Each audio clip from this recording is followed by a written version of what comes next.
আজকে আমি তোমাদের বর্ধমান বিশ্ববিদ্যালয়ে দর্শনের ফোর্থ পেপারটা সাজেশন করে দিলাম 6th সেমিস্টারের। এর আগে আমি তোমাদের দর্শনের paper 1, paper 2, paper 3 suggestion upload করেছি। যারা এখনো তোমরা হাতের মুঠে পাওনি আমার চ্যানেলে গিয়ে দেখো, আমি 3 পেপারই সাজেশন ইতিমধ্যে আপলোড করেছি। এছাড়াও অন্যান্য বিষয় অর্থাৎ ইতিহাস, বাংলা ইত্যাদি বিষয়েও সাজেশন দেওয়া আছে, তোমরা আমার চ্যানেলে গিয়ে দেখে নাও। দেখো আজকে যেটা দিচ্ছি সেটা হচ্ছে ফোর্থ পেপারের এই বিষয়টা সূচিপত্র হচ্ছে রাসেলের ওপরে, পুরোপুরিভাবে রাসেলের ওপরে তোমাদের এই বিষয়টা আছে। রাসেল থেকে কি কি প্রশ্ন তোমরা করে যাবে তা একবার নোট করে নাও। দেখো তোমাদের আমি এখানে যে প্রশ্নগুলো দিয়েছি খুব ভালোভাবে মুখস্থ রাখবে। তোমাদের কিন্তু সময় খুব কম, এই কম সময়ের মধ্যে এই কটা প্রশ্ন অবশ্যই কিন্তু তোমাদের করে যেতে হবে। দেখে নাও তোমাদের আমি কি প্রশ্ন রেখেছি। দেখো প্রথম প্রশ্ন দেখবে, জড়বস্তুর অস্তিত্ব ও প্রকৃতি সম্পর্কে রাসেলের মত লেখো। কি দিয়েছি?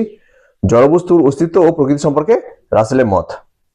তারপরে দেখো পরের প্রশ্ন দেখবে, প্রতিভাস ও বাস্তবতা সম্পর্কে আলোচনা করো বা পার্থক্য লেখো। ঠিক আছে, তাহলে কি আছে, প্রতিভাস ও বাস্তব সম্পর্কে যেটা আলোচনা করবে ওটাই কিন্তু দুটো স্ট্যান্ডার্ড লিখলেই আমাদের পার্থক্য হয়ে যাচ্ছে। আচ্ছা, নেক্সট প্রশ্ন দেখো, ভাববাদ কি? রাসেলের মতে ভাববাদ আলোচনা করো। কি দিয়েছি? ভাববাদ কি? রাসেলের মতে ভাববাদ আলোচনা করো। নেক্সট প্রশ্ন দেখবে তোমরা, পরিচয়ের মাধ্যমে জ্ঞান ও বর্ণনার মাধ্যমে জ্ঞান বলতে কি বোঝো এবং উভয়ের পার্থক্য লেখো। কি দিয়েছি? পরিচয়ের মাধ্যমে জ্ঞান এবং বর্ণনার মাধ্যমে জ্ঞান। এবার দেখো পরিচয়ের মাধ্যমে জ্ঞান বা পরিচিতিমূলক জ্ঞান দুটোই কিন্তু একই কথা। তার পরিচিতিমূলক বা পরিচয়মূলক যেটাই দুক না কেন তোমাদের কিন্তু এটা রাসেলের এটাই কিন্তু মাথা রাখতে হবে। আর একটা যেটা দিয়েছে সেটা হচ্ছে বর্ণনার মাধ্যমে জ্ঞান।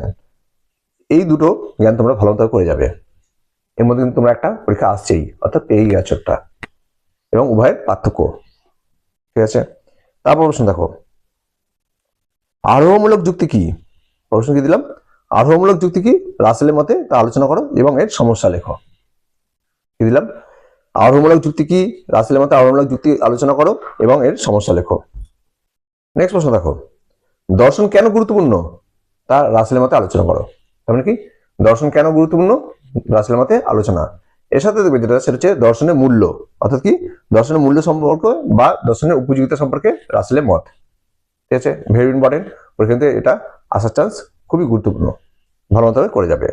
নেক্সট প্রশ্ন দেখো, রাসেলের মতে দার্শনিকীকরণের স্বরূপ লেখো। কি দিচ্ছি? রাসেলের মতে দার্শনিকীকরণের স্বরূপ অথবা দার্শনিক আলোচনায় শুরু কিভাবে হয় তা রাসেলকে অনুসরণ করে লেখো। অথবা কি দিয়েছি? দার্শনিক আলোচনার শুরু কিভাবে হয় তা রাসেলকে অনুসরণ করে লেখো। নেক্সট প্রশ্ন দেখো, রাসেল কিভাবে বাকলের ভাববাদের সমালোচনা করেছেন। কি দিয়েছি? রাসেল কিভাবে বাকলের ভাববাদের সমালোচনা। এর আগে আমি যে ভাববাদটা রেখেছি ওই ভাববাদটার পরিপ্রেক্ষিতে কিন্তু এটা হয়ে যাচ্ছে প্রশ্ন, দুটোই কিন্তু ধারে গেছে উত্তর। ঠিক আছে, তারপরে দেখো নেক্সট প্রশ্ন, ইন্দ্রিয় উপাত্ত ও ইন্দ্রিয় সংবেদনের মধ্যে পার্থক্য লেখো। কি দিয়েছি? ইন্দ্রিয় উপাত্ত এবং ইন্দ্রিয় সংবেদনের মধ্যে পার্থক্য। তারপরে রাসেল কিভাবে তত্ত্ব ও অবভাসের পার্থক্য করেছেন। কি দিলাম? রাসেল কিভাবে তত্ত্ব ও অবভাসের পার্থক্য করেছেন তা আলোচনা করো। নেক্সট প্রশ্ন, দর্শন কিভাবে বিজ্ঞানের সাথে সম্পর্কিত। কি দিয়েছি? দর্শন কিভাবে বিজ্ঞানের সাথে সম্পর্কিত রাসেলকে অনুসরণ করে লেখো। তোমাদের এই ফোর্থ পেপারটা পুরোপুরি হবে রাসেলের উপরে, তাই প্রত্যেকটা প্রশ্ন কিন্তু রাসেলকে অনুসরণ করেই লিখবে, অর্থাৎ প্রত্যেক প্রশ্নে কিন্তু রাসেলের কথা কিন্তু অবশ্যই উল্লেখ থাকবে। ঠিক আছে, আমি কি আছে এই কটা প্রশ্ন দিলাম, এই কটা প্রশ্ন এখন থেকে রেডি করো, তোমাদের কিন্তু সময় খুবই কম। আর যারা এখনো চ্যানেলটি সাবস্ক্রাইব করনি অবশ্যই সাবস্ক্রাইব করে রাখো। তোমাদের এইভাবে যেমন 6 সেমিস্টার নয়, যারা তোমরা 4 ইয়ার্সে পড়ছো অর্থাৎ অনার্স নিয়ে পড়ছো তাদের কিন্তু 7 এবং 8 সেমিস্টারও কিন্তু সাজেশন আপলোড করবো, তোমরা সেগুলো হাতের মুঠে পেয়ে যাবে। আর ভিডিওগুলো অবশ্যই বন্ধুদেরকে বেশি বেশি করে শেয়ার করবে, আর লাইক কমেন্ট অবশ্যই করবে, আর কমেন্ট আমাকে জানাবে যে তোমাদের আর কোন বিষয়ের বা কোন পেপারের সাজেশন দরকার আছে আমাকে জানাবে। আমি কিন্তু প্রত্যেকটা পেপারেই তোমাদের আপলোড করে রেখেছি, তোমরা দেখে নাও, আমার চ্যানেলে আমি সব দিয়ে দিয়েছি।